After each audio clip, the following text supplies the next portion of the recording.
Shalom Obracha. Aujourd'hui, Ezrat Hashem, nous allons étudier la paracha de Shoftim. J'aimerais commencer par une anecdote.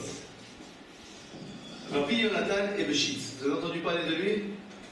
Rabbi Yonatan Ebeshitz est un très très grand talmudiste, un très grand possèque aussi. Il a écrit le livre Kreti Ukreti, le livre c'est sur les Mida, sur Betel. Il a écrit Yaharot Vash sur la Torah. Il a écrit énormément de livres. Et il était connu pour sa, on va dire, sa harifut, sa... C'était piquant. C'était piquant, oui, mais il avait du... hein? Je ne sais pas, du pain, je ne sais pas. Il était bon, harif, bon, harif. Harif. Il faut vous m'aider, hein. Harif, ça veut dire qu'il est... vif. Vif, voilà. Sa diversité d'esprit, voilà. C'est ça le mot. D'accord? Alors une fois, le roi, je crois que c'était la Bohème, il a entendu que Rabbi Yonatan Ebeshitz, ce juif-là, il est très vif. Alors il a voulu le mettre à l'épreuve. Et il a dit la chose suivante: j'ai entendu chez vous, chez les juifs, qu'on dit que les sages sont plus perspicaces que les prophètes. En hébreu, Chacham, Adif, Minavi. Un sage, c'est mieux qu'un prophète. Alors dis-moi, puisque tu es sage, et que tu es censé être plus perspicace qu'un prophète, dis-moi de quelle porte demain je vais sortir de la ville. Rabbi Yonatan Ebeshitz s'est dit, j'ai pas de problème, je te l'écris sur un papier. Rabbi Yonatan Ebeshitz il prend un papier, il écrit quelques mots, il ferme le papier et il le donne au roi. Stop. Le matin, le roi, il se lève et il dit, bon, par où je vais sortir? Il réfléchit, bon, la porte nord, peut-être qu'il y a pensé. La porte sud, peut-être qu'il y a pensé. Eureka! J'ai trouvé! Il amène ses gars, il leur dit, défoncez le mur ici, je veux passer ici dans la porte ici. Ici, on va la faire la porte. Cette porte-là, c'est sûr qu'il n'y aura jamais pensé. Bon, il sort de l'autre côté de la ville et il va voir Rabbi Yonatan Ebeshitz. Il lui dit, bon, alors dis-moi par quelle porte je suis passé. Alors Rabbi Yonatan Ebeshitz il dit, mais c'est tout simple, prends le papier et regarde. Le roi il prend le papier, il ouvre le papier, et qu'est-ce qu'il y a marqué dans le papier? Meler Poretz Geder. Ça veut dire quoi, Meler Poretz Geder? Le roi, il enfonce la muraille. C'est-à-dire qu'un des grands principes, vous avez compris? Donc il avait visé juste. Maintenant, cette vision juste de Rabbi Yonatan Ebeshitz, ça ne vient pas de nulle part. Elle vient de la Gemara. La Gemara nous dit de façon très claire, Meler Poretz Geder. Un roi, c'est quelqu'un qui défonce tout sur son passage. Il n'y a pas de limite. Un roi, il n'a pas de limite. Il n'y a rien qui limite. Qui c'est qui va limiter un roi? Celui qui bouge, il lui dit, coupez la tête. Et s'il bouge encore, on lui coupe les pieds. Il ne reste rien. Quelqu'un qui peut se battre avec un roi. Bon. Un roi, c'est bien ou c'est pas bien? Ça dépend. Ça dépend de la religion. Ça dépend de la religion? Alors regardez, on va voir. Qu'est-ce que la Torah, elle nous dit sur la royauté? Bon, où c'est qu'on parle de la royauté dans la Torah? Essayez de deviner. Bon, super. Dans la paracha de Shoftim. Alors, où c'est que c'est marqué dans la paracha de Shoftim? Vous ouvrez le chéni de la paracha, donc la seconde partie de la paracha. Et ça, c'est quoi ça? Ça, c'est ce qu'on appelle un daf mekorot, ça veut dire aller. Non, c'est pas un résumé. Ce sont des sources qui ne sont pas marquées dans le fromage qu'on va étudier. Pour le moment, on n'a pas encore commencé. Bon. Alors, regardez le chéni de la paracha, page 87. La Torah nous dit la chose suivante. Ki tavo el haaretz. Hashem, Adonai Elohecha noten la'ach, dirishta ve'yashavta ba. Tu vas venir en Eretz Israël, tu vas t'installer, tu vas t'ancrer dans la terre. Ve'amarta, et tu vas dire, Asima alai melech. Je veux mettre à ma tête un roi.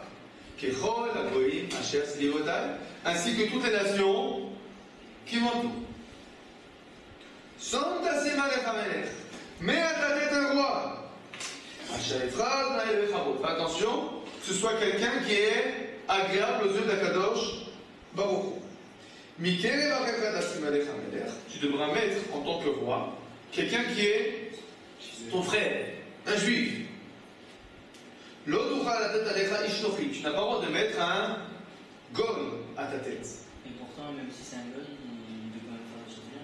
Oui, un goy peut faire des choses bien. Achal Orkichao, mais il faut que ce soit ton frère.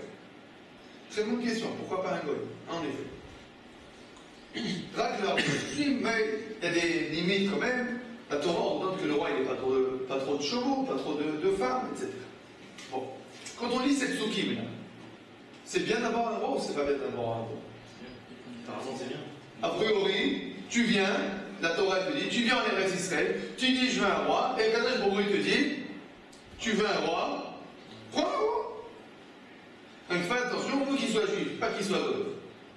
On veut quelqu'un en fait qui comprend, qui ressent en fait, on va dire le sentiment, les sentiments nationaux. Pas quelqu'un qui soit étranger aux sentiments nationaux. Par exemple, on a eu une fois le roi Ordus, Hérode. Vous avez entendu parler du roi Hérode? Celui qui a construit le second temple, le deuxième second temple. Celui qui l'a construit, celui qui a construit Matsada, Hebron, d'accord? C'est pas un juif. C'est un Iduméen. D'accord? On reconnaît ses bienfaits, le fait qu'il a construit le temple, etc. Mais à part ça, c'était une véritable crapule. Ce bonhomme-là, il a tué sa femme, tous ses enfants, son père, sa mère, tout le monde, il a tué. Et il a tué des milliers de juifs. C'est un vendu. C'est tout simple. C'est pas un vendu. C'est tout simplement pas un juif. Donc il ne travaillait pas pour les juifs, mais pour son propre intérêt. C'était Ordus, un Iduméen. Bon. A priori, on lit les psukim ici dans notre paracha, ça a l'air bien. Bon, quand c'est que le premier roi a été nommé? À quelle époque? À l'époque de David, un peu avant, Shaul. Dans quel livre? Bon, c'est pas compliqué, vous avez des livres en haut. Dans les livres de Shmuel. D'accord? Dans les livres de Shmuel, le peuple juif vient et demande à avoir un roi. Alors regardez les psukim. Perekret, pasuk alef. Vaï ka'asher zaken Shmuel. Vayasem et banav shoftim Yisrael. Shmuel est devenu vieux et il a mis ses enfants en tant que dirigeant du peuple juif.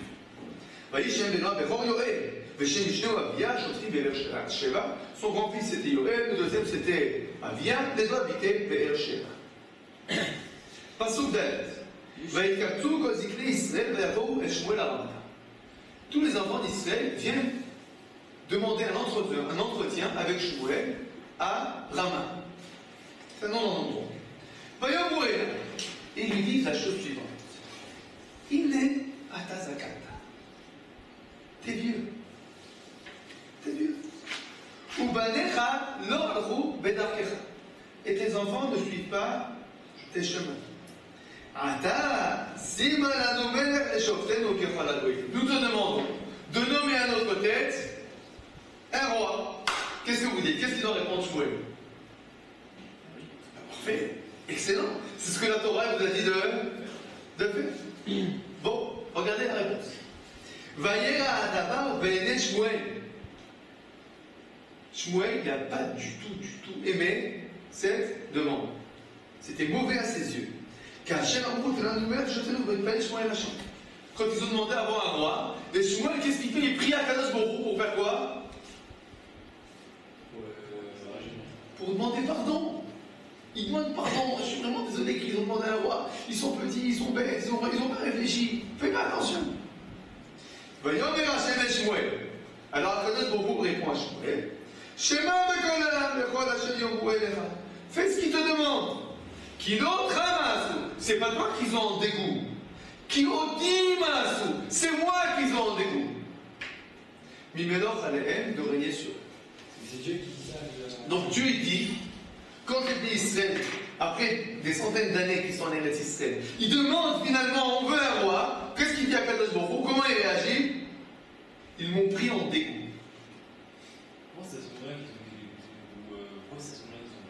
Pourquoi à ce moment-là ils ont voulu avoir? Alors c'est une très bonne question. La réponse est toute simple. Il s'est passé un processus historique, on y reviendra après la chaîne, mais il s'est passé un processus historique. À partir du moment où les Israël sont rentrés en Eretz Israël, ils se sont, on va dire, Ils se sont gérés tribu par tribu. Maintenant, qu'est-ce qui se passe quand tu te gères tribu par tribu? Finalement, tu as la proie et tu as la merci de chaque ennemi. Parce qu'un ennemi t'attaque sporadiquement et, on va dire, une tribu, d'accord? Et finalement, tu es faible. C'est difficile de gérer une économie saine quand tu travailles en autarcie. Chaque tribu travaille toute seule. Si tu veux avoir une bonne économie, comme ça s'appelle, il faut l'unité. L'union fait la force, exactement. Donc ce qui s'est passé, c'est que après des centaines d'années où finalement ils se prenaient des claques de tous les côtés, ils viennent voir Shmuel et ils disent, écoute, on a envie d'un roi. Et quelle est la réponse divine? Ils sont dégoûtés de moi. Comment? Dans la Torah, il est marqué. Ils veulent un roi, donne-leur un roi. Et Akadosh Baruch Hu, qu'est-ce qu'il dit? Ils sont dégoûtés de moi. Alors c'est qui dit vrai? La Torah ou la Torah? Non, peut-être que c'est pas selon. C'est qui dit vrai? C'est pas selon les conditions que de la Torah, peut-être. C'est pas selon les C'est conditions. pas vraiment l'image que. C'est peut-être un rapport avec le fait qu'il y ait 12 tribus qui soient divisées. Parce qu'ils sont divisés. Parce que c'est Dieu qui choisit qui est roi ou pas. C'est Dieu qui choisit. Ils ont demandé. Ils ont dit à Shmuel, choisis-nous un roi. Oui, mais s'ils veulent changer. Ils ont dit, choisis-nous un roi. Finalement, qui c'est qui va choisir le roi à cette époque-là? Akadosh Baruch Hu. C'est Akadosh Baruch Hu qui va choisir Shaoul. Donc il a été choisi par Dieu. Et malgré cela, Akadosh Baruch Hu, il dit, ils m'ont pris en dégoût. Bon, la question est claire.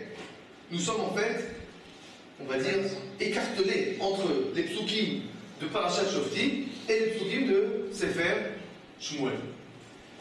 Nous allons voir, Bezrat Hashem, 4 optiques, 4 points de vue dans nos sages, chez nos sages, pour résoudre ce conflit.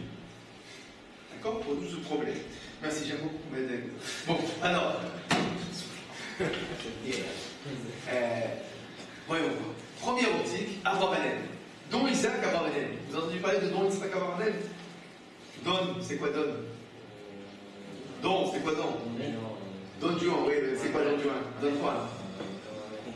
Don, ok, Don, ça veut dire, c'est un titre de noblesse qui était donné en quel pays? En Espagne, d'accord? Alors, Don Yitzhak Abravanel, c'était qui? C'est un espagnol. C'est un espagnol. Ouais, super. À part ça, alors, c'est tout simple. C'était, d'accord? C'était pas un homme, c'était le ministre des Finances à l'époque de Ferdinand et Isabella. C'est-à-dire, à l'époque de l'Inquisition et de l'expulsion des Juifs d'Espagne. Il était à l'époque, Sarah Otsar, dire ministre des Finances. C'est quoi le poste de ministre des Finances? Poste important ou pas important? C'est le summum des postes de ministre. Surtout à cette époque. Parce que cette époque, le roi, qu'est-ce qui l'intéresse plus que d'autres choses? L'argent. Donc, parce que tout le trésor est pour lui. Donc, le ministre des Finances, on va dire, c'est le summum. Il était à cette époque-là au summum de ce qu'un homme qui n'est pas roi, il peut espérer. Ministre des Finances. Finalement, pour vous calmer, c'est pas resté longtemps, il a été renvoyé avec l'expulsion des Juifs d'Espagne. D'accord? Don Yitzhak Abravanel. Il s'y connaît en matière de politique? A priori, ministre des Finances, il s'y connaît. Don Yitzhak Abravanel, il attaque ce sujet. Et il se pose la question, en effet, de savoir, est-ce que c'est bien ou pas la royauté? Réponse catégorique. Non. C'est extrêmement mauvais. Si déjà, tu veux un système pour régir un pays, alors va déjà sur la... À quoi il pense avec Yitzhak Abravanel? Il pense à la démocratie. Il dit, si déjà tu veux un système, donc il parle d'il y a 500 ans, 1492, il nous parle d'il y a 500 ans, et il nous dit, si déjà il faut un système, il faut le système de la démocratie. Mais la royauté, surtout pas ça. Et il s'y connaît, il sait de quoi il parle. Il dit, dans la royauté, tu ne donnes pas d'investissement, tu donnes de rendu compte à personne. Qu'est-ce qui se passe? Quelle différence entre la royauté et la démocratie? Démocratie, c'est pour un temps limité. Mitterrand, c'était le roi pendant 14 ans. Au bout de 14 ans, rentre chez toi. Pourquoi? Parce que finalement, tous les 7 ans, il y a de nouveau une élection où, finalement, le président, avec toutes ses actions, bonnes ou mauvaises, va devoir rendre compte à la population. Et la population va décider en fonction des actions du président, ou bien des mauvaises actions de celui qui s'oppose au président, qui c'est qu'on veut. Qu'est-ce qui se passe dans la royauté? Le bonhomme, ça fait 80 ans, il boit de la bière tous les jours. Et il donne à son fils à boire de la bière et du canvas tous les jours. Mais, jamais il y a d'élection. Donc qu'est-ce qui se passe? Imaginez-vous un prince qui naît dans une cour royale. À quoi il pense toute la journée? Au bien de l'État. Au bienfait de la population. Est-ce que tout le monde est ce qu'il vaut? Ou bien il pense qu'à une seule chose, qu'on sait que je vais prendre ma prochaine bière. Pourquoi? Parce qu'il n'y a pas de restriction. Il y a trop d'avant à personne. Donc le Ravanel, il nous dit, en connaissance de cause, il connaît le système, on va dire, dans ses entrailles.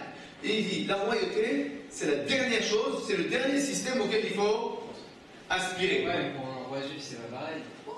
Je te dis ce qu'il dit Ravanel. Je te dis ce qu'il dit. Maintenant, on va voir l'argument, on va dire, de poids qui nous dit pourquoi la royauté, c'est négatif. Alors regarde, on lit ensemble.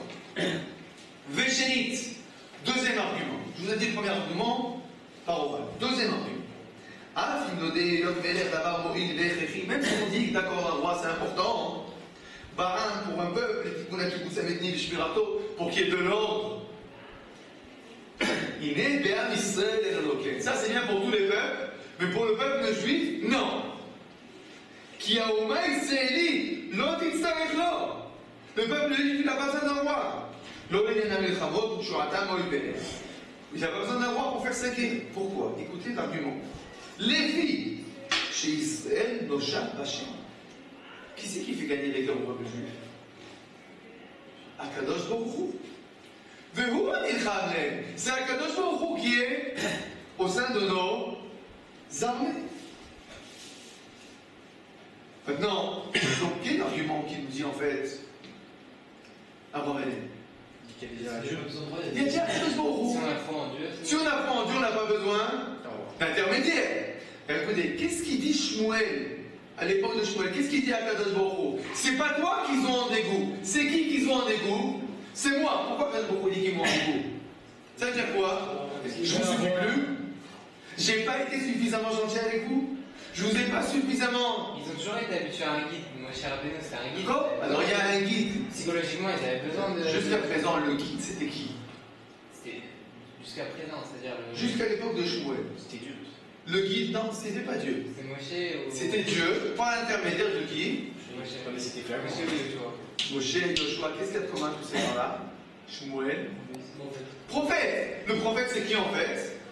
C'est le porte-parole. Donc en fait, avoir un prophète, savoir qui?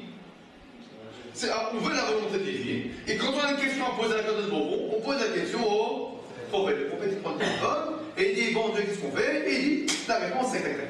D'accord? Donc en fait, le système prophétique, c'est en fait la domination de qui? La Kadosh Baruch Hu. Quand le peuple juif il dit on veut un roi, comme tous les peuples, qu'est-ce qu'il dit à Kadosh Baruch Hu? Ils m'ont pris en. Bon, apparemment, avec le texte de Shmuel, super. Le problème c'est quoi? Qu'est-ce qu'il fait avec les textes de Shoftim? Mais les goïms prennent aussi, ils ont pas besoin de roi aussi. Alors, on va dire que les goïms qui sont croyants, on peut dire qu'ils ont besoin de roi. Pourquoi? Parce qu'ils n'ont pas de prophète. C'est-à-dire qu'ils ne savent pas quelle est la volonté divine. Le peuple juif, il a un système de savoir la volonté divine. C'est quoi le système? Il y a le prophète. D'accord? Alors maintenant, regardez. Je vais vous expliquer maintenant les psukim de Parashat. Quel Parashat? Shoftim. Bon, alors. Iné gomro qui t'avoue la res n'importe. Alors maintenant, c'est quoi le problème des psukim de Parashat? Shoftim. Et le mitzvah klal. C'est pas marqué en aucun endroit que c'est une mitzvah. Qui le tziva chez les poches, le mouzé et shalomer. Il n'y a pas marqué qu'Akadosh Baruch Hu nous ordonne de demander un roi. Avalhine ou Agadat Ha'atid. En fait, c'est une prophétie. La Torah, quand on nous parle dans ce Shoftim, vous allez arriver en Eretz Israël et vous allez demander à avoir un roi. C'est pas et je vous ordonne de demander à avoir un roi, mais une description de ce qui va se passer. Quand vous arriverez, alors il y aura un jour, je vous connais, Je sais qu'un jour vous allez demander un roi, espèce de truand, espèce de mécréant. Je sais qu'il y a un roi, vous allez demander un roi. Alors si déjà vous demandez un roi, je vous en supplie, au moins que ce soit un bon roi, au moins que ce soit un juif, au moins qu'il ne fasse pas trop de bêtises. Mais dans le fond, Akadosh Baruch Hu, il est d'accord? Pas du tout. Ça ressemble à quoi? Regardez comment il dit ça. Regardez à la fin, la troisième ligne avant la fin de ce texte. Keomer, à la fin de la ligne. Keomer. Ka'asher titzeh la sotke. C'est comme s'il y avait marqué. Quand tu voudras faire cette chose-là, et yoto biltiro, malgré que ce soit pas bien, c'est auto qui baisait au fait. Alors au moins fais-le comme ça. Vous donnez les parachats qui titzeh la milchama revecha veraita bashivia. She'lo mitzvah shiachshok bo viv'alena. Ça ressemble à quoi? Vous connaissez la paracha de Eshet Tefat Torah, la belle captive. Vous connaissez le passage de la belle captive? La Torah nous raconte nos parachas qui tétsaient que si on sort en guerre, et si quelqu'un voit une belle captive, elle a le droit de se marier avec elle. La question se pose comment? Depuis quand on a le droit de se marier avec une goya parce qu'on est en guerre, etc. Et la Gemara nous dit la chose suivante, la Torah a parlé contre le Yetzer Hara. C'est-à-dire, le bonhomme, il n'est pas capable de se retenir, alors la Torah, elle dit, bon, on ferme les yeux. Mais en fait, dans le sens, la vérité c'est que quoi? C'est que la Torah ne veut pas ça du tout. Elle n'aime pas du tout ça. En hébreu, on appelle ça kasher avec masriach. Et c'est un peu ton avis. Prenez, c'est une expression importante. Kasher, ça veut dire c'est kasher. Avec masriach, ça sent mauvais. Ça sent mauvais. C'est-à-dire qu'il y a des choses que c'est possible de les faire, mais non, c'est pas que vraiment c'est recommandé. Donc la Torah elle nous dit, tu veux un roi? Bon, prends un roi. Prends un roi. Comme ça, Abravanel il lit les Soukim. Comment on reconnaît que c'est un cachot et la Balmasnière? Parce que comment on sait ça? Tout simplement, l'Ishmuel. C'est que quand tu lis les Soukim là, c'est ambivalent. Mais quand tu vas lire la paracha de Shmuel, on comprend le contraire aussi. Quand tu lis Shmuel, il n'y a pas de contraire, c'est très clair. Donc on se base d'abord sur Shmuel et après... Voilà, il commence par Shmuel, il amène l'argument de Shmuel, et il dit comment je vais t'expliquer les Soukim de Shoftim? Eh bien tout simplement, il faut comprendre, il faut, on va dire comme ça, il faut savoir écouter la musique. Et tu vas dire je veux un roi. Qu'est-ce que ça veut dire et tu vas dire je veux un roi? Si la Torah voulait que tu veuilles un roi, elle t'aurait dit prends un roi. La Torah dit et si tu vas dire, bon, qu'est-ce que ça veut dire si tu vas dire? Moi je dis pas, si toi tu vas dire. D'accord? C'est un peu temps de la perche de faire ça. Hein? C'est un peu temps de la perche d'écrire ça dans la Torah. Si un jour tu vas. Ça veut dire que des fois la Torah, on aurait pu ne pas avoir. Abravanel nous dit très clairement.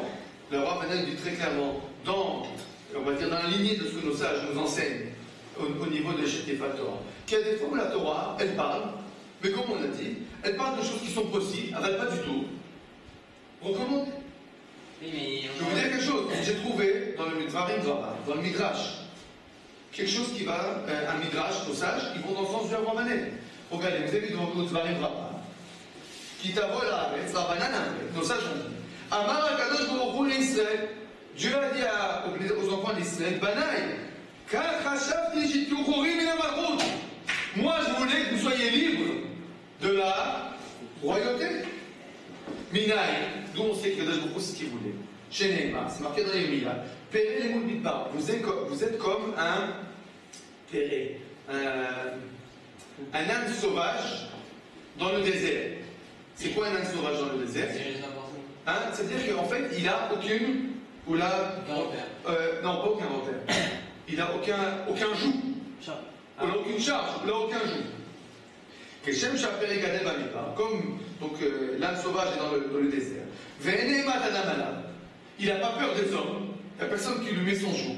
Car Khashavti Shelot Teimad Malchut Adachem Daimanier. Moi, je pensais à dire à Kadosh Baruch Hu que vous serez libre du joug de la royauté.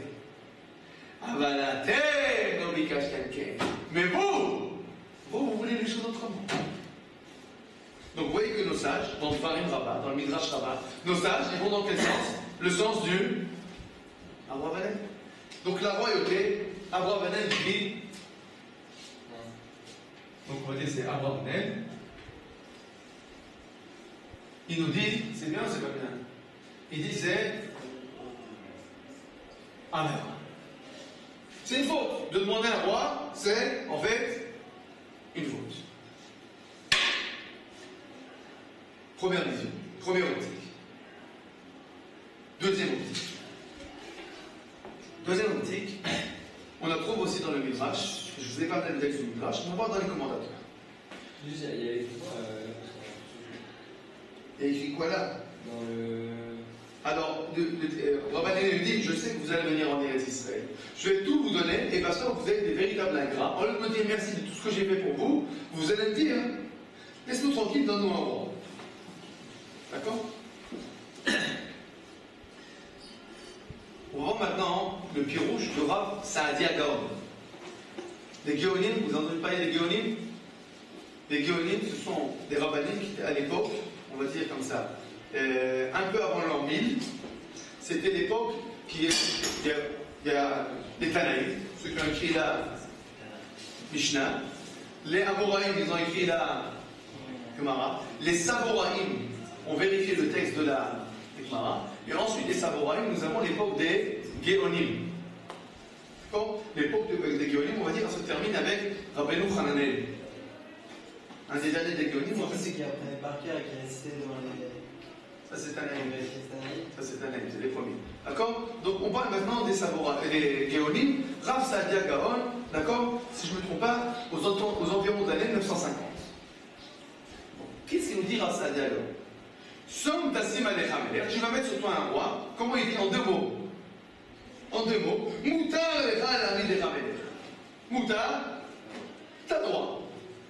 C'est-à-dire, en fait, fonctionner. Tu veux, tu prends. Tu veux pas, tu prends pas. Même chose de Ibn Ezra, la chose suivante. Som Tassim Alecha Melech. Réchoute. T'as droit. D'accord? Alors, la Torah, elle s'exprimait de façon assertive. Tu dois prendre un roi? Non. Comment utiliser le souki? Fais un marta. Tu vas dire je veux un roi. C'est quoi tu vas dire? Si tu as envie, tu peux prendre un roi. Tu n'as pas envie, tu ne prends pas. Bon. C'est quoi l'argument du. Alors, dit, alors pourquoi avec. Qu'est-ce qui s'est passé à l'époque de Shmuel? Alors pourquoi à l'époque de Shmuel, le Nabi leur a fait comme ça? Dieu il dit ils sont dégoûtés de moi. Pourquoi? C'est certainement d'insulte. A priori, ce qu'il faut expliquer, c'est qu'à l'époque de Shmuel, leur argumentation était négative. C'est quoi l'argumentation? On veut être comme tous les peuples, à savoir, nous aussi, on veut faire qu'à notre tête, comme tous les peuples. Et quand on a un prophète à notre tête, alors, ben, il nous empêche de tourner en rond. On peut faire ce qu'on veut. Tu vois Shmuel, d'accord? Il dit au peuple, non, conduisez-vous comme ça et comme ça. Il dit, c'est quoi? Laisse-nous tranquille. Envoie-nous un homme de chair et d'os qui va nous diriger. Un homme de chair et d'os qui va nous diriger, pour nous, ça va être la fête. Donc, quand un Kadosh Baruch Hu, il dit, il entend ça, il dit, c'est pas toi qui veut pas. C'est qui veut pas en fait? C'est moi. C'est-à-dire qu'en fait, ils veulent pas quelqu'un qui les empêche de tourner en rond. Hein? C'est un prétexte. C'est un prétexte. Quand il demande un roi, en fait, il va dire, on veut être des goyim comme tout le monde. Et c'est lui qui a dit on a le droit d'avoir. Hein? Alors, on a trois trucs. Non, là, on a dit Abraham. D'accord? Maintenant, deuxième option, Rassak. T'as le droit ou pas? Rassak, il dit Réchoute. Pas le droit. Maintenant, on n'a rien expliqué. Si c'est Réchoute, si j'ai le droit, on te dit, t'as le droit de demander un roi. Bon, tu peux avoir un roi, espèce de mécréant, pourquoi tu demandes un roi? Tu as dit que c'est une permission. Donc, notre question, c'est qu'est-ce qui se passe dans Shmuel? Réponse, t'as le droit d'avoir un roi si tu demandes un roi simplement pour. On va dire, pour s'organiser, pour avoir une vie normale. Mais si en fait tu demandes, je peux avoir un roi, et dans ta part, tu ricanes en te disant, on va faire la fête. Alors dans ce cas-là, quelqu'un de Baruch Hu, il dit, non, c'est pas pour ça que je t'ai donné permission d'avoir un roi. Je t'ai dit la permission d'avoir un roi. D'où la précision à mon image, d'où il dit, ce sera l'image de Dieu. Il sera à mon image, dans le Basouk. Oui, un roi que Dieu choisit. D'accord, c'est dit. D'accord. Ça, c'est la deuxième vision des choses. Troisième vision. Alors regardez ce que le Midrash Rabbah, nos sages, nous disent dans le Midrash. Ve'amart asima alay melech. Amar Rabbi Yehuda de Rabbi Elad. Donc Rabbi Yehuda, fils de Rabbi Elad, nous dit la chose suivante. Al shlosha dvarim nistavu Israël bechnisatan la'aretz. Quand les pays Israël rentrent en Eretz Israël, ils ont reçu 3 mitzvot. Ve'eloué, voici les. Limchot zikro shel Amalek. Première mitzvah, exterminer Amalek. Limnot ve'emelech. Deuxième mitzvah, nommer un roi. Troisième mitzvah, livnot bet Amikdash, de construire le temple. Tournez votre page. C'est faire un Chinour. Il nous dit la chose suivante. Mitzvah milui melech aleinu. Nous avons une mitzvah de mettre à notre tête un roi. Chez Nitzavinu, livnot anu melech Israël. Nous avons l'obligation de mettre à notre tête un roi. Yekabtzenu kulanu ve'yanigenu kechatzo, pour qu'il nous dirige. Et c'est ce qui est marqué dans la Torah. Tu mettras un roi à ta tête. Et c'est marqué dans le commentaire du Sifri. Mitzvah. Mais qui a donné ces trois choses à faire C'est. Ah, bon, c'est ça. Qui a dit vous devez reconstruire le langage, vous devez. Non, vous devez construire, pas reconstruire. Non, la première entrée des Israéliens. C'est à l'époque de Moshe Rabbeinu. À l'époque de Yoshua. D'accord, oui, à l'époque de Yoshua. D'accord. Donc 3 mitzvot. Ça contredit là. Dans cette optique-là. Alors, nous avons déjà une troisième optique. C'est l'optique, on va dire, d'énormément de poskim, mais le plus grand d'entre eux, c'est le Rambam. Le Rambam, il nous dit, nommer un roi, c'est du mitzvah.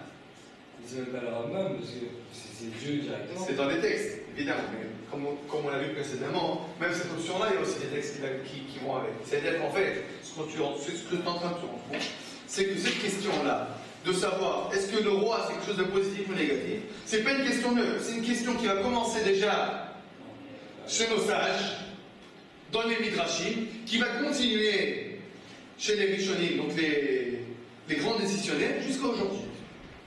Mais il est en contradiction avec Shmuel. Alors, qu'est-ce qui se passe? Très bonne question. Qu'est-ce qui se passe avec Shmuel? Alors, pourquoi Shmuel? Si c'est une mitzvah, c'est magnifique. Pourquoi à l'époque de Shmuel, la Kadosh Baruch Hu dit que c'est pas bien? Réponse. C'est le même contexte. Alors, on peut dire, il y a une mitzvah de nommer un roi. En effet. Est-ce qu'on veut se débarrasser de Dieu, par exemple? Pardon? On veut trouver un prétexte pour. Mais pas pour se débarrasser de Dieu. Maintenant, j'ai une autre question à vous poser. Donc, on va répondre Shmuel comme ce qu'on a expliqué à l'époque pour le Rassal. D'accord? De la même manière que le Rassal va dire, dans Shmuel, c'est un contexte particulier, même chose, il va répondre le Rambam. Mais il y a une autre question qui va se poser. Dans et tu vas dire, j'ai un roi. Alors, le Rabbanel, comment il lit, tu vas dire, je veux un roi? Tu vas dire, je veux un roi.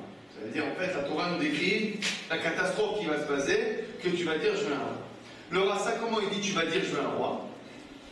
Si tu veux, tu peux demander un roi. Alors, mais si on dit que c'est une mitzvah, qu'est-ce que ça veut dire, tu vas dire, je veux un roi? La Torah aurait dû dire, quand tu viens en Eretz Israël, prends un roi. Qu'est-ce que ça veut dire? Et tu vas dire, je veux un roi. Qu'est-ce que tu vas te plaindre? C'est ce que tu vas dire. Ah, c'est au moment où je suis dans la nuit. Ah, mais attends. Mais une situation. c'est pas une mitzvah, si justement il se plaint, c'est plus une c'est une mitzvah. Est-ce que c'est un secours, justement? C'est un secours. Très bien. Alors, vous donnez une bonne piste. Alors, si vous regardez, vous avez le Emek Davar. Pirouche Emek Davar de Dvarim. Le Emek Davar, c'est le natif de Vologine. D'accord? Rabbi Naftali Tzvi Yehuda Berlin. Alors, lui, il a écrit un pirouche sur la Torah qui s'appelle Emek Davar. Et il pose cette question. Alors, prenez la troisième ligne. Venir. Vous avez un point dans la troisième ligne. Venir est. Vous avez? Venir. Deminishum anagat amedina mishtane minage al pidat amilucha. Al pidat amenicharim. Nous dit le nazi, sache-le. Pas tout système, il convient à tous les peuples. Et le même système, il peut convenir à un peuple à telle époque de son histoire, et pas à telle époque de son histoire. À savoir, des fois, tu vas avoir un peuple qui va bien s'arranger avec la royauté, après avec la monarchie, après avec la démocratie, ensuite avec l'Empire, va revenir à la démocratie, il va faire la 4e République, et ensuite la 5e, etc. Vous connaissez le système. C'est-à-dire que le même peuple, il peut passer énormément de systèmes différents, et s'arranger très bien avec tel ou tel système. Selon quoi? Ça va dépendre de quoi? Ça va dépendre... Non, ça n'a pas de règle. Ça va dépendre du peuple. C'est-à-dire qu'en 1789, le peuple français qui vient de sortir de la famine pendant un an, quand Marie-Antoinette elle lui dit manger des gâteaux et manger du pain, eh bien, ça lui met les nerfs. Et la seule chose à quoi il pense, c'est à couper la tête à tout le monde. D'accord? On coupe les têtes, coupe les têtes, coupe les têtes. Finalement, la tête de Robespierre, elle tombe. Et qu'est-ce qui se passe quelques années après? Le peuple est finalement arrivé à la maturité pour recevoir l'Empire. D'accord? 4 ans après quelques années après la Révolution, on arrive finalement à l'Empire qui, en fait, rebelote sur la monarchie. D'accord? Ça va marcher quelques années, et finalement, on va revenir à quoi? Maintenant, Napoléon, il gagne les guerres, tout le monde est content, tout le monde dit Napoléon. Finalement, Waterloo. Alors là, non, c'est pas bien l'Empire. On veut la démocratie. Ça va marcher quelques années, deuxième empire, etc. D'accord? Vous savez qu'est-ce qui se passe en fait? Un peuple, en fonction de la situation géopolitique et économique, ça va lui aller telle ou telle situation. Maintenant, qu'est-ce qui se passe? Un peuple qui maintenant, il a soif de démocratie. Et tu lui dis, monarchie absolue, qu'est-ce qui va se passer? La révolution, ou bien on va dire comme ça, la décadence. Le peuple, c'est la décadence. C'est-à-dire que ça ne marche pas, le peuple, il va s'effriter. Donc, le nassif de Bonochine dit la chose suivante. La royauté, c'est bien ou c'est pas bien? Dans le principe, c'est bien. Mais, il faut être mature pour ça. C'est-à-dire qu'il faut que le peuple il soit en situation où il est capable d'accepter. Alors, bien que ce soit une mitzvah, comment la Torah elle a écrit ça dans la Torah? Et tu diras, je veux un roi. Ça veut dire quoi? Ça veut dire que la Torah elle dit, moi je dis que c'est une mitzvah, mais à condition que vous soyez, on va dire, que vous soyez prêts, que vous soyez d'accord. C'est une mitzvah, mais je ne vous l'impose pas. D'accord? On va dire, c'est une mitzvah si vous êtes mature, si vous êtes d'accord. J'ai compris en fait. Et je pense qu'en fait, si ça unit le peuple, c'est une mitzvah, et si ça le. Voilà, c'est que si le peuple est d'accord, on va dire un exemple. Est-ce qu'aujourd'hui, le peuple juif, dans sa situation actuelle, est prêt à accepter un roi? Non. Non. Aujourd'hui, non. Il y a 100 ans, oui. Mais aujourd'hui, non. En tout cas, pas en Eretz Israël. D'accord? Ils ne sont pas prêts. C'est une grande partie du peuple. Si on va dire, maintenant on fait la monarchie, qu'est-ce qu'ils vont faire? La révolution. Ils ne vont pas être capables. Pourquoi? Peu d'importance. Aujourd'hui, ils ne sont pas capables. S'ils ne sont pas capables, est-ce qu'il y a une mitzvah? Oui.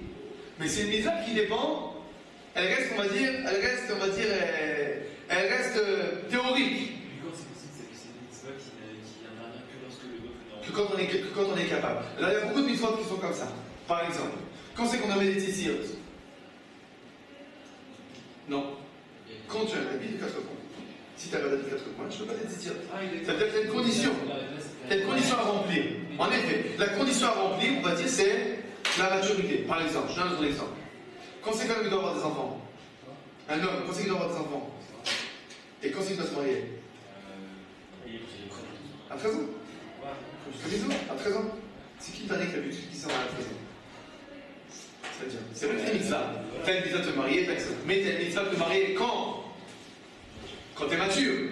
C'est que la Torah, elle ne t'ordonne pas de faire des choses qui sont complètement contre ta maturité. Donc, la halakha nous dit, quand c'est qu'un homme doit se marier? À 18 ans. Pourquoi 18?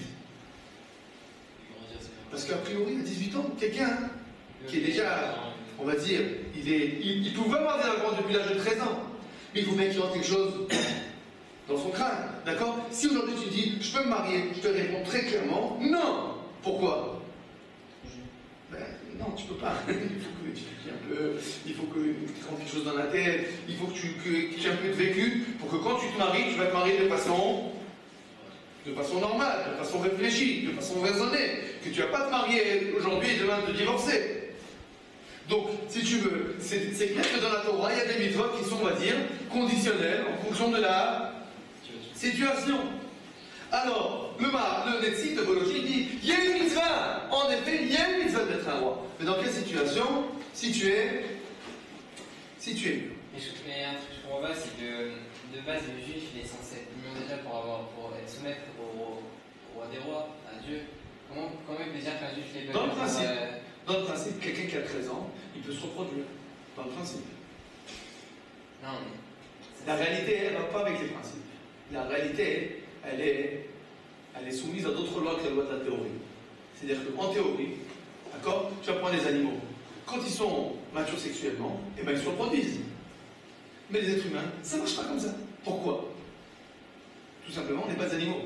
Ça veut dire que la reproduction, c'est une des fonctions de l'union entre un homme et sa femme. Mais un homme et sa femme, c'est pas simplement pour se reproduire. C'est pour fonder un couple, c'est pour l'éducation. On va construire quelque chose ensemble. Donc, on va au-delà de la théorie. Bon, il est mature, on va dire, il est majeur. On connaît les. Moi, j'ai Vogel.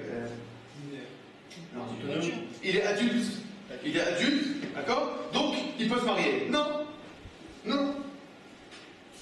C'est pas tout d'être adulte pour se marier. Adulte, c'est 13 ans. D'accord? Donc, c'est pas tout d'être adulte pour se marier. Il faut être mature. D'accord? Bon. Question. Par exemple, Abravanel ou Ramban, ne savait pas que ça pouvait être une mitzvah et une avera. Pourquoi ils disent que c'est que avera ou que mitzvah? Ah non, ce que je suis en train de faire maintenant, je vais te montrer différents avis. D'accord? Le Abravanel, il dit c'est. Que avera. C'est une avera. Le Rassak, il dit. On va expliquer son avis. Il dit. On va expliquer son avis, on a compris comment lui il résout les textes. Il n'a pas vu l'autre point de vue de. Alors justement, dans une seconde, on va essayer de faire une synthèse. Pour moi, je donne les différents avis. Le Rassak, il dit c'est Réchout, une option. Le Rambam, il dit c'est une mitzvah. Maintenant, ce que j'aimerais comprendre d'abord dans le sens du Rambam, c'est pourquoi c'est mitzvah. Qu'est-ce qu'il y a de positif dans la royauté? Qu'est-ce qu'il y a de positif dans la royauté? Pourquoi c'est bien la royauté? C'est emblématique. Hein? Peut-être emblématique.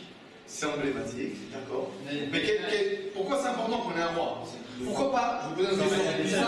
Pourquoi pas l'anarchie? C'est important d'avoir du soutien. Pourquoi pas l'anarchie? C'est quelqu'un qui représente le peuple, c'est comme un roi d'une communauté. Un roi et quel intérêt? L'intérêt, c'est l'égoïsme. L'intérêt pour l'égoïsme. Fait. L'ordre et tout. On est capable d'avoir L'ordre, fait. on est capable d'avoir un roi, on est capable d'avoir de l'euro. Le fait d'avoir un roi, c'est être capable de recevoir la Kadosh. Très bien, vous donnez des très jolies idées. Je vais vous dire autre chose. Tout simplement. Ce qu'il dit le Baal Akeda. Baal Akeda, Rabbi Yitzhak Arama. Baal Akeda, je vous dis pas dans les mots, après il va se de façon plus tenue. Il nous dit la chose suivante, tout simplement. On a besoin de silence pour étudier la Torah. Ça veut dire que tu veux étudier la Torah, d'accord? C'est un pays qui est en pleine guerre, c'est la catastrophe économique, il n'y a rien à manger, les gens s'entretuent, il y a des vols, des meurtres, dans tous les sens. Et le bonhomme, il veut maintenant prendre son fromage et s'asseoir, commencer à étudier, parce que c'est bien d'avoir un roi ou pas bien d'avoir un roi. Ça c'est bien, quand c'est un Kochav, tiens Masgan, il fait bon, il fait beau, il n'y a pas la guerre, il n'y a personne qui te court après pour t'enlever ta casquette et t'enlever ta kippa et te frapper. T'es tranquille. Alors t'es tranquille, qu'est-ce que tu peux faire? Tu peux étudier grâce à qui? Ben, tout simplement, grâce aux soldats qui sont aux frontières et qui sont envoyés par le gouvernement, le roi. Donc le roi, c'est positif dans quel sens? Il nous permet à chacun d'entre nous silence, tranquille. À partir du moment où on est avec silence et tranquillité et conditions économiques convenables, nous avons le libre choix de nous adonner à la. Ouais, mais là, c'est pas un roi choisi par le peuple, c'est un roi. Hein? Dans l'anarchie, qu'est-ce qui va se passer dans l'anarchie? Non, pas dans l'anarchie, dans l'autre économie, les soldats ils restent au front sans. Il faut qu'il vienne bien, qu'ils disent où aller. Qui c'est qui les envoie? Donne-moi le pays où les soldats ils vont au front sans commandant. Je peux te dire, même en Israël ça ne marchera pas. Même en Israël que les gens ils sont idéalistes, etc. Si tu dis, qui c'est qui veut aller faire des chimirotes? Qui c'est qui veut aller faire des gars? C'est la personne qui va lever les doigts. D'accord? C'est parce qu'il faut faire des gaffes qu'on va faire des gaffes. Sinon, il n'y a personne qui va faire ça. Est-ce qu'on respecte les Et conditions? pas 3 ans. On respecte les conditions que Dieu nous a données là. Vous avez dit que le président c'est à l'image du roi. Alors, je ne suis pas rentré exactement à ce que la monarchie ou pas la monarchie, mais le principe d'avoir un système, on va dire, centralisé, d'accord? Si vous voulez, le principe de la démocratie, c'est un peu la royauté. Non seulement c'est une royauté qui est limitée dans le temps. D'accord? Mais les présidents, le Premier ministre, etc., c'est lui qui décide. C'est lui qui décide.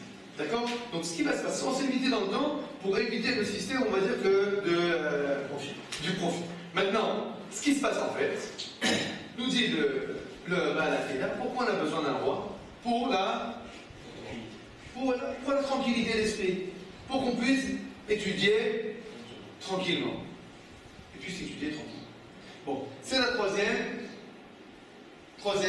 option. Quatrième option. Vous posez la question, mais qu'est-ce qu'on peut mettre en quatrième option? Vous allez voir. La quatrième option, c'est le Rav Kook. Le Rav Kook, lui, il a une autre vision des choses. Alors on va dire le texte du Rav Kook étonnant, a priori.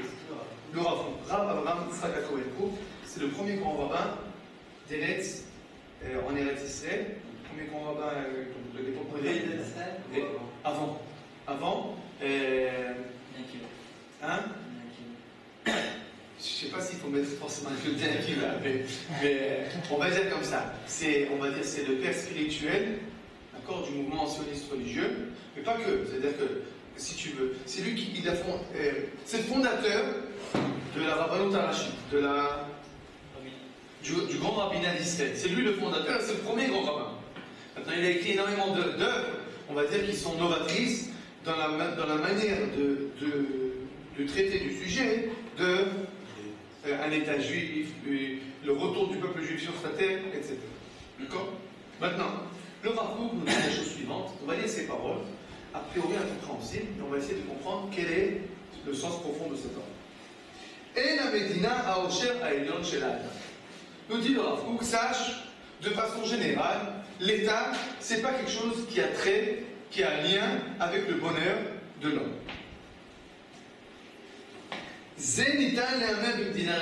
Ça, on peut dire ça dans un pays normal. Qui n'est pas mieux que, on va dire, une khebrat achayut, une société d'assurance de grande taille. C'est-à-dire que, je vais expliquer d'abord, ce que je veux dire. La France, aujourd'hui l'État français, c'est en fait une société d'assurance.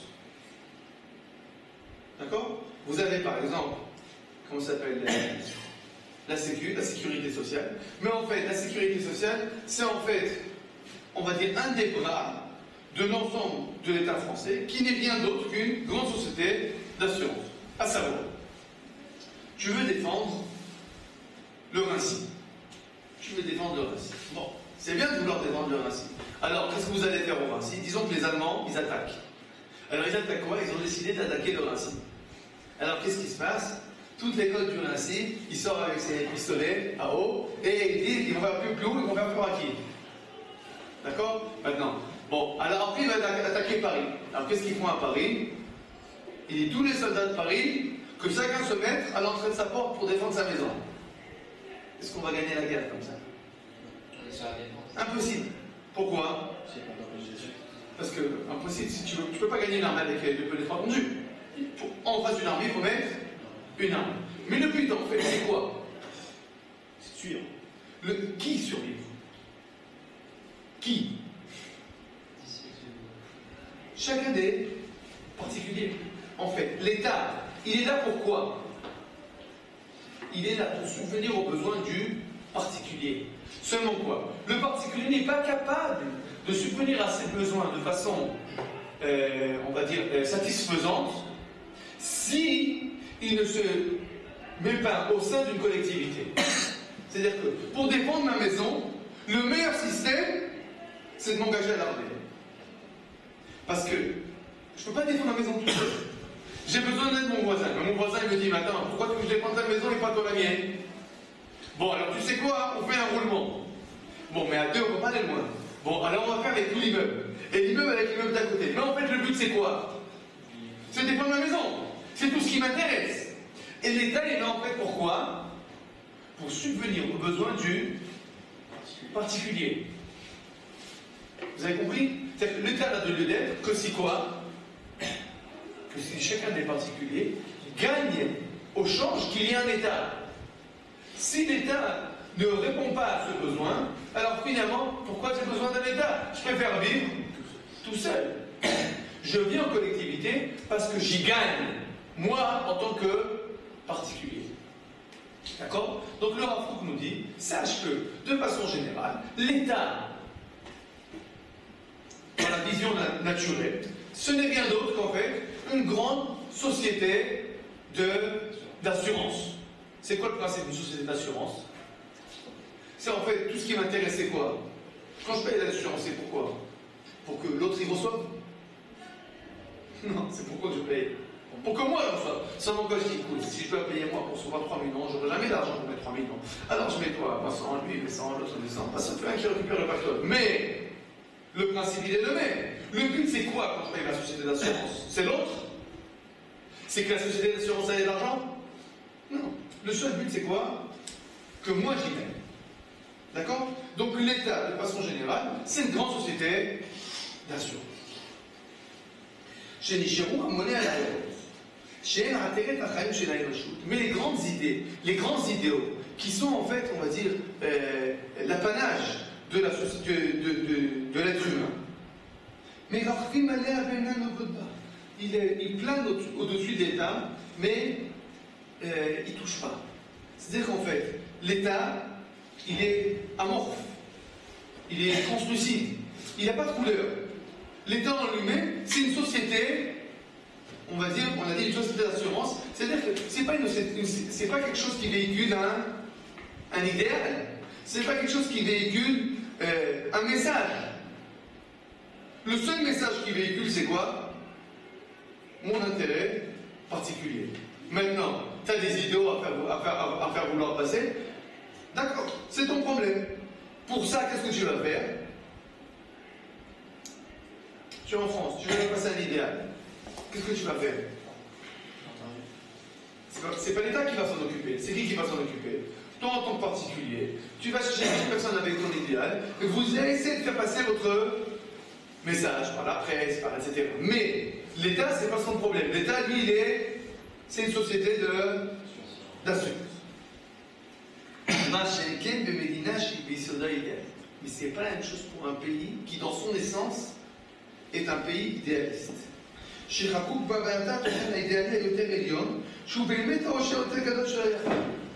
Un pays qui dans son essence est idéaliste, alors lui, il va bien au-delà de l'idéal du particulier. Medinazo, cet état, cette vision de l'État, c'est vraiment le summum de la réussite. Ou Medinazo, Medinate. Et cet état-là, c'est l'état auquel nous aspirons. Médina Israël, l'État Israël. Il a écrit ça avant la création de l'État, et il ne pensait pas à la création de l'État. D'accord? Yesod qui s'est acheté par là, l'État d'Israël, c'est en fait le siège sur lequel Akadosh Baruch Hu repose. Bon, je vais expliquer ce qu'il veut dire. Le Rav Kook nous dit la chose suivante. Quel est le but d'un État? Pourquoi, finalement, nous voulons un État? Hein? Alors, on aurait pu voir pour répondre aux particuliers. Dans ce cas-là, c'est la vision que le Rambam nous dit. Et comme on l'a vu, le Sefer HaKedah, c'est-à-dire, tu sais pourquoi je veux un État? Je veux du silence. Pourquoi? Pour que moi j'étudie. Donc en fait, le but de l'État, c'est en fait de servir qui? Moi. Bon, maintenant, moi dans mon service divin. Mais finalement, ça reste à me servir à qui? Moi. Le Rav Kook, il dit, non, t'as pas du tout compris. Ça vient bien au-delà de ça. Nous voulons un État parce qu'il y a des idées qu'on ne peut véhiculer que par un État. À savoir, si je veux enseigner aux nations du monde les valeurs de la charité, les valeurs de la droiture, est-ce qu'une nation peut apprendre d'un particulier? On va envoyer deux personnes aller en Israël ou aller en France étudier c'est quoi la charité. ils vont trouver deux personnes qui sont charitables. Est-ce que de là, on peut apprendre à faire un État charitable? Un État qui a gravé sur son drapeau la charité, la droiture, la droiture, la justice, le service divin? Non, c'est pas possible. C'est-à-dire qu'il y a un moment où il y a des idées qu'on ne peut véhiculer que État par rapport à État. Premier point. Deuxième point. Dans un État, la vision que l'État, c'est une société d'assurance. C'est la vision dans laquelle chacun des particuliers, il n'a de sens que pour lui-même. Il est tout seul. Mais il y a une autre manière de voir les choses. La manière dont on conçoit le peuple juif. Le peuple juif, c'est pas toi et toi et toi et toi et toi. Le peuple juif, c'est un seul corps. Un seul corps. Dans ce corps-là, il y a des pieds, il y a des mains, il y a des ongles, il y a des cheveux, il y a des sourcils, il y a du nez, il y a des dents. À savoir, chacun d'entre nous, il est différent. Maintenant, est-ce que une dent toute seule, esselée a une valeur? Non. Un ongle du gros orteil, ça a une valeur? Pas forcément. Mais un ongle du gros orteil, qui fait partie du gros orteil, qui fait partie du pied, qui fait partie du corps, il a une valeur? Oui. Il prend sa valeur dans l'ensemble du corps. Une dent dans une bouche, dans une tête, sur un corps, en vie, en bonne santé, ça a une valeur. Elle permet de manger. Donc qu'est-ce qui se passe en fait? On a besoin d'un cœur. Pourquoi on a besoin d'un cœur? Pour faire vivre et pour ordonner toutes les forces qui sont dans le corps. Le cœur, il est au centre. Et qu'est-ce qu'il fait? Il envoie du sang ici, du sang ici. Tu veux courir, on envoie plus de force dans les jambes, moins de force à l'estomac. Tu vas dormir, moins de force dans les jambes, plus de force dans l'estomac. Pourquoi? Parce que tu n'as pas suffisamment de force pour digérer et courir. C'est pour ça qu'une fois qu'on court, on ne mange pas après qu'on court pas après qu'on mange. Parce que le corps n'est pas capable. Qu'est-ce qui fait le corps? Le cœur, en fait, il va régir où c'est qu'on envoie les forces, et il va organiser les différentes forces pour finalement arriver à un résultat qui n'est pas le résultat de la dent, ou le résultat du cheveu. C'est un résultat du corps. Le peuple juif, c'est un seul corps. Donc, la réflexion de « je vais étudier la Torah », elle est suffisante? Elle est bien, elle est positive, mais elle n'est pas suffisante. Notre but, c'est pas que moi j'étudie la Torah et que toi tu étudies la Torah. Notre but, c'est que l'ensemble du corps, qui est le peuple juif, il se comporte suivant la volonté divine. Comment le corps va se comporter suivant la volonté divine? Eh bien, il y a des gens dans ce corps-là qui sont cerveaux. Ils réfléchissent, ils étudient. Il y a des gens qui sont des mains, qui vont travailler. Il y a des gens qui sont des pieds, qui vont faire avancer. Et finalement, ce corps-là, dans toute sa, on va dire, dans toute sa symbiose, c'est lui qui est un exemple. C'est lui qui va montrer à l'ensemble de la nation comment on est censé se comporter en tant que peuple. À ce niveau-là, le peuple, la nation, le roi, la royauté, c'est pas du tout une société d'assurance. C'est, on va dire, c'est le cerveau qui permet à chacun d'entre nous d'exprimer son potentiel pour le bienfait de l'ensemble de la communauté. D'accord? C'est une autre vision complètement de la chose. Alors la vérité, c'est que les paroles du Rav Kook, comme on les a expliquées, elles sont déjà écrites en prononcé dans le Baalakela, Rabbi Yitzhak Harama. Regardez le texte de Rabbi Yitzhak Harama. Baalakela, je reviens en arrière.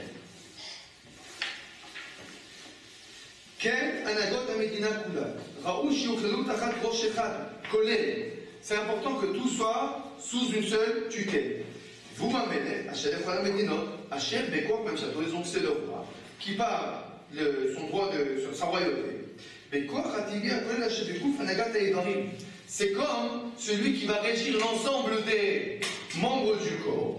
כולם ומקבלים כל הפעולות האנשים החלקיים בכל הסכם, איש במלאכתו אשר מה עושים, בכל עיר במדינה המדינה, ומסב את כולם ושהיו פונים אל הטוב הכללי בתיקון הקיבוץ המדינה.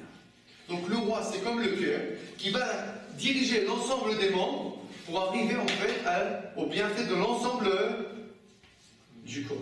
Et donc dans ce cas-là, on a une troisième vision, le Rav Kook. Et on va dire en fait, c'est pas là qui est là.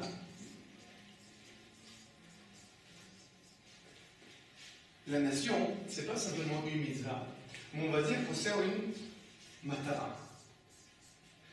Ériger un État pour le peuple juif, c'est pas simplement quelque chose qui est censé me servir, mais c'est finalement une partie, on va dire, inséparable du but du peuple juif. Le but du peuple juif, c'est d'être quoi? C'est que chacun d'entre nous ait étudié la Torah. C'est important aussi. Mais ce n'est pas le but. Le but, c'est que le peuple, en tant que peuple, sert à Kadosh Baruch Hu. La Torah ne parle toujours, on va dire, qu'au peuple en tant que peuple. Avant la Matan Torah, Moshe Rabbeinu, il rassemble le peuple juif et il leur dit Ve'atem tiyuli mamlechet kohanim begoyim. Vous allez être pour moi un peuple, une royauté de prêtres. C'est-à-dire que Kadosh Baruch Hu dit pas j'attends de vous que vous soyez chacun d'entre vous des tzadikim. Ce que j'attends d'entre vous, c'est quoi? Vous soyez un peuple de tzadikim. Je veux que vous soyez une royauté différente. Je veux que vous soyez un État différent. Je veux que vous soyez une collectivité différente. Dans ce cas-là, pourquoi on n'est pas jugé en tant que peuple? Hein? Pourquoi on n'est pas jugé en tant que On est peuple? aussi jugé en tant que peuple. Toute la Torah, le jugement dans la Torah ne parle pas toute la Torah, c'est le jugement du peuple. Il n'y a marqué nulle part dans la Torah, ou la Maba ou la Mazem. Mais Rosh Hashanah, c'est jugé en tant Mais qu'individu. dans la Torah, il n'y a pas marqué. Dans la Torah, il n'y a pas marqué Olamaba. N'est-ce pas? Pourquoi est-ce qu'on marqué la Torah Olamaba? Parce que la Torah, elle parle du peuple. Et pour le peuple, il n'y a pas de notion de Olamaba pour le peuple. La notion de récompense pour le peuple, c'est quoi? Vous allez être dans la prospérité.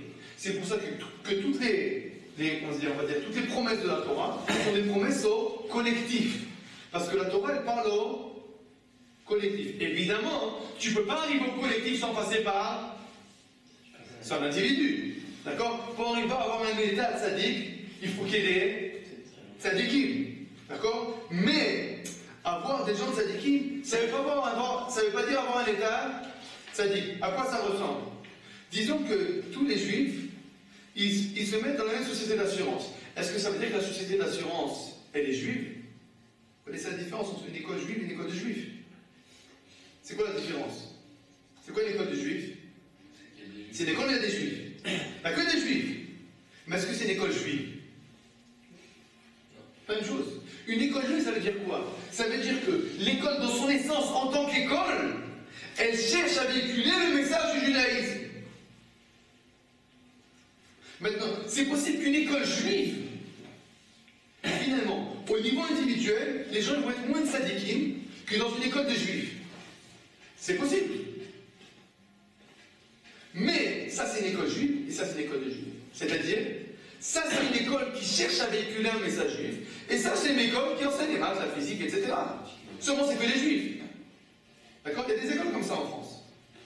Il n'y a que des juifs, mais il n'y a pas un gramme d'études juives dans l'école.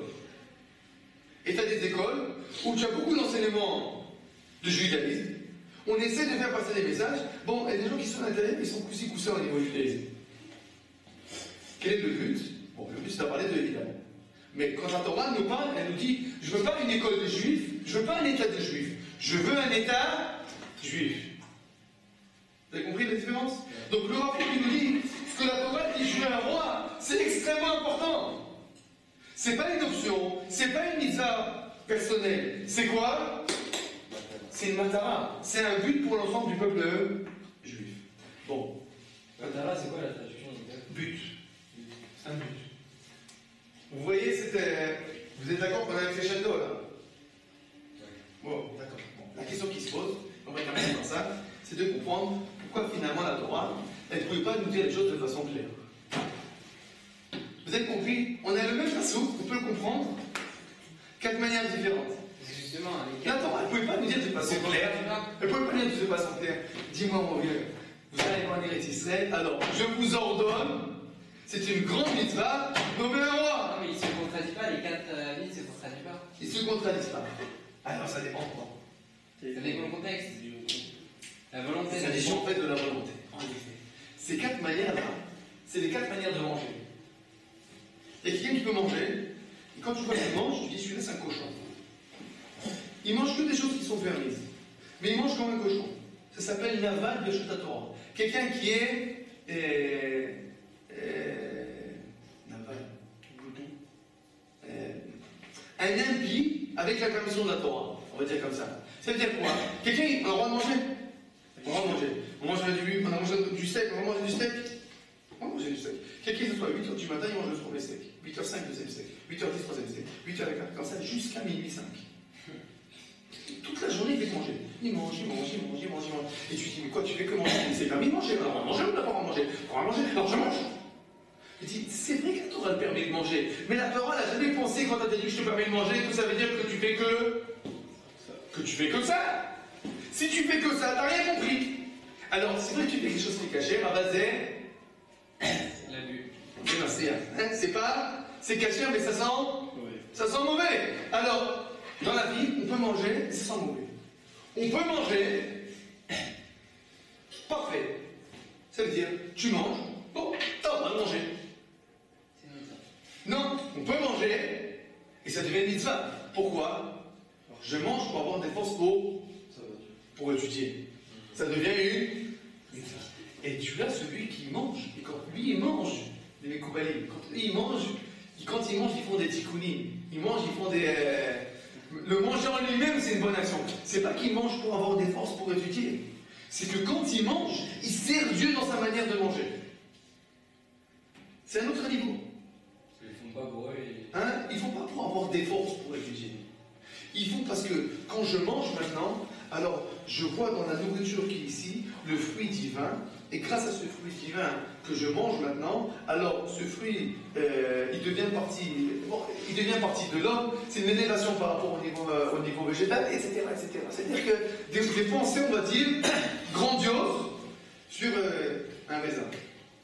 D'accord? Mais en fait, c'est ce qui se passe. Le monde, on va dire, du roulis, le monde du profane, l'homme, en fonction de ce qu'il va vouloir en faire, c'est là qu'il va lui donner son sens. Alors le monde profane, ça peut être un monde de Havela.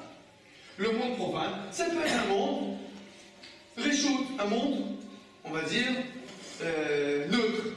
Le monde profane, ça peut faire partie de mitzvah. Et le monde profane peut finalement devenir en lui-même un but. Ça dépend de quoi? Ça dépend de notre volonté. Qu'est-ce que nous voulons faire de ce profane? Alors la Torah a dit, vous, et tu vas dire, je veux un roi. Comment tu vas comprendre ça? Comment tu veux?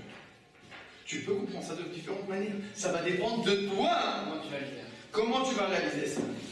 Tu peux faire en fait de ta monarchie quelque chose d'absolument abominable. Et on va dire, c'est malheureux, c'est une grande aberration. Tu peux faire ta monarchie quelque chose, on va dire, parfait. Tu peux faire ta monarchie quelque chose qui va permettre aux gens d'étudier. Et tu peux faire de ta monarchie Orolagoï, une lumière pour les humains. Pourquoi le Shmuel nous a pas expliqué le contexte? Pourquoi il nous a laissé comme ça, le Shmuel? Pourquoi il nous a pas expliqué le contexte? Dans Shmuel, Shmuel Akadosh Baruch Hu, il dit c'est parce que j'ai voulu. D'accord? Mais on voit bien, nos sages, de façon très claire. Il nous dit. Le Rambam, il va avec nos sages, c'est-à-dire que de façon très claire, nos sages, de façon générale. Dans la Gemara, le seul avis qui est ramené dans la Gemara, c'est que c'est une mitzvah. C'est-à-dire que de façon générale, l'optique de nos sages, c'est de voir la royauté comme une mitzvah. Et donc, on est obligé de comprendre ce qui s'est passé dans Shmuel comme une mauvaise compréhension du sens de la royauté. Alors, c'est pas qu'ils n'ont pas fait exprès, c'est qu'ils ont une volonté qui est pas bonne. D'accord? Et comme on l'a vu en fait, la Torah a laissé, on va dire, elle a laissé les différentes options possibles pour comprendre que dans le monde du profane, ça dépend de nous.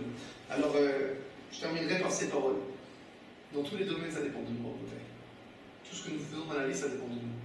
Vous arrivez à la yeshiva, bon, Hachem, ça dépend de vous ce que vous allez sortir de cette année. À la fin de cette année, vous pouvez vous retourner derrière vous et vous dire, bon, l'année m'est passée dessus. À la fin de cette année, vous pouvez vous retourner et me dire, j'ai gravement changé. Ça va dépendre de vous. Si vous vous investissez, alors à la fin de l'année, vous allez avoir un bagage énorme. si vous vous investissez pas, quand vous disiez tout le matin, pas trop vite le soir, et bien dans une année, vous ne serez pas loin de ce que vous êtes maintenant. Je vous souhaite, Bézrat Hashem, que vous sachiez, on s'appelle, profiter de chaque instant, tirer profit de chaque instant, vous investir chaque instant qu'il est possible, étudier le plus possible, apprendre le plus possible, vous approcher du service divin le plus possible pour que Bézrat Hashem, cette année que vous avez devant vous, soit un véritable bagage pour toute votre vie. Amen et Amen.